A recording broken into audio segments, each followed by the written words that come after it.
And now, as I approached the gates, and thought I had found the way of my escape, the sudden and frequent tramp of feet was at my ears, and peering through the shades, Anchises cries, "My son, take flight! My son, they are upon us!" I see their gleaming shields, the flashing bronze. At this alarm I panicked. Some unfriendly god's power ripped away my tangled mind. For while I take a trackless path, deserting the customary roads, fate tears from me my wife Creusa in my misery. I cannot say if she had halted, or had wandered off the road, or slumped down, weary. My eyes have never had her back again. I did not look behind for her astray, or think of her before we reached the mound, an ancient sacred shrine of Ceres. Here at last, when all were gathered, she alone was missing, gone from husband, son, companions. What men, what gods did I in madness not accuse? Did I see anything more cruel within the fallen city?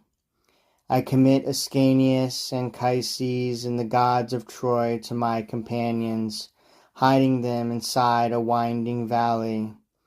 I myself again seek out the city, girding on my gleaming arms. I want to meet all risks again, return through all of Troy, again give back my life to danger. First I seek the city walls, the gateway's shadowed thresholds, through which I had come before. And I retrace my footsteps, through the night I make them out. My spirit is held by horror everywhere, even the very silence terrifies. Then I move homeward, if by chance, she may have made her way there. But the Danaans had flooded in and held the house. At once the hungry conflagration rolls before the wind. High as the highest rooftop, flames are towering overhead, the boiling tide is raging to the heavens. I go on. Again I see the house of Priam and the fortress. Down the empty porticos in Juno's sanctuary, I can see both Phoenix and the fierce Ulysses, chosen as guardians, at watch over the booty. And here from every quarter, heaped together, are Trojan treasures torn from burning altars, the tables of the gods, and plundered garments, and bowls of solid gold, and Trojan boys and trembling women stand in a long line. And more, I even dared to cast my cries across the shadows. In my sorrow I, again in vain, called for Creusa. My shouting filled the streets.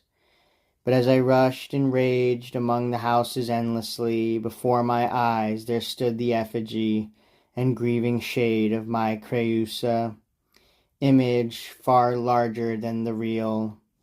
I was dismayed. My hair stood stiff, my voice held fast within my jaws. She spoke. Her words undid my cares. "Oh, my sweet husband, is there any use in giving way to such fanatic sorrow? For this could never come to pass without the gods' decree. And you are not to carry Creusa as your comrade, since the king of high Olympus does not grant you that. Along your way lie long exile, vast plains of sea that you must plough. But you will reach Hesperia, where Lydian Tiber flows a tranquil stream, through farmers' fruitful fields. There days of gladness lie in wait for you, a kingdom and a royal bride. Enough of tears for loved Creusa.